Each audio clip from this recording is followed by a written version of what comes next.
ज्योतिष क्रिएटिव्हिटी चॅनलमध्ये आपलं स्वागत आहे। आज मी बनवलेली आहे शेवग्याच्या शेंगांची आमटी। तर ती मी कशा पद्धतीने बनवली चला आपण पाहूया। आता मी इथे शेवग्याच्या शेंगा सोलून घेतलेल्या आहेत आणि त्या स्वच्छ धुवून घेणार आहे मी आता। आणि एका पातेल्यामध्ये मी 1 ग्लास पाणी घेतलेलं आहे। त्यामध्ये या शेवग्याच्या शेंगा मी स्वच्छ धुवून घालून घेतेय। आता गॅसवर मी त्या शेंगा शिजण्यासाठी ठेवणार आहे। त्यामध्ये थोडंसं मीठ आणि हळद घालून घेतेय। आता एका कुकरमध्ये मी तुरीची डाळ लावणार आहे। त्यामुळे 2 वाटी मी तुरीची डाळ स्वच्छ धुवून घेतलेली आहे आणि ती कुकरमध्ये घालून घेतेय।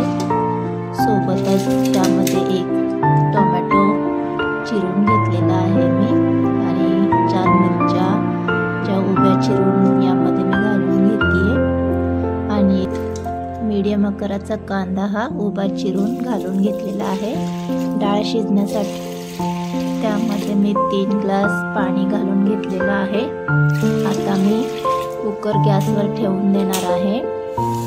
थोडासा मोठाच गॅस ठेवणार आहे मी, कारण त्यातलं पाणी जर गरम झालं की त्यामध्ये मला स्टार्च काढून घ्यायचे।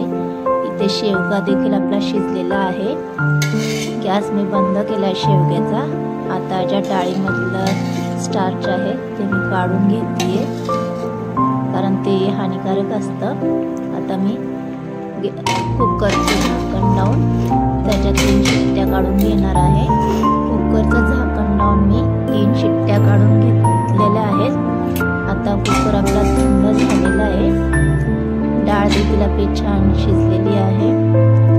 तर ती मी आता घोटून घेतेय। डाळ खूप छान शिजल्यामुळे जास्त काही घोटायची गरज लागत नाही। चमच्याने थोडीफार मॅश केली तरी पण होऊन जाते ती।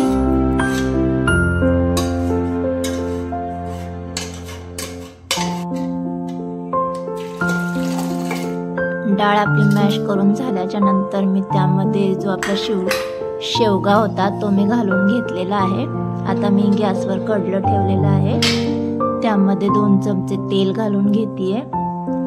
यामध्ये तुपाची फोडणी देखील छान लागते, पण मी तेलाची फोडणी करतेय। तेल गरम झालं की त्यामध्ये मोहरी आणि 4-5 लवंग घालून घेते। लवंगाने छान टेस्ट येते शेवग्याच्या आमटीला। तर आता इथे मी भरपूर असा ठेचलेला लसूण घालून घेतलेला आहे। लसूणला छान ब्राउनिश असा कलर आला की गॅस बंद करून घेतला आणि त्यामध्ये पाव चमचा हळद आणि आम्ही कमी तिखट खातो त्यामुळे मी 2 चमचे तिखट घालून छान मिक्स करून घेतले आणि फोडणी आपल्या शेवग्यामध्ये घालून घेतलेली आहे।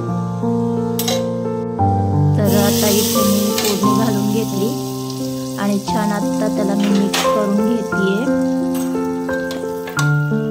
फोडणी घालून झाल्याच्या नंतर मी छान पुन्हा एकदा मिक्स करून घेतेय आणि पुन्हा एकदा गॅसवर मी गरम करायला ठेवणार आहे, कारण त्यामध्ये मी अजून मीठ आणि कोथिंबीर घातलेली नाहीये। तर आता मी त्यामध्ये थोडंफार चवीनुसार मीठ घालून घेतेय आणि आमटीला छान उकळी आली की त्यामध्ये भरपूर अशी चिरलेली कोथिंबीर घालून घ्यायची आहे। तर इथे तयार झाली आपली शेवग्याची आमटी। तुम्हाला जर आजची ही शेवग्याची आमटीचा व्हिडिओ आवडला असल्यास व्हिडिओला लाईक आणि चॅनलला सबस्क्राईब करायला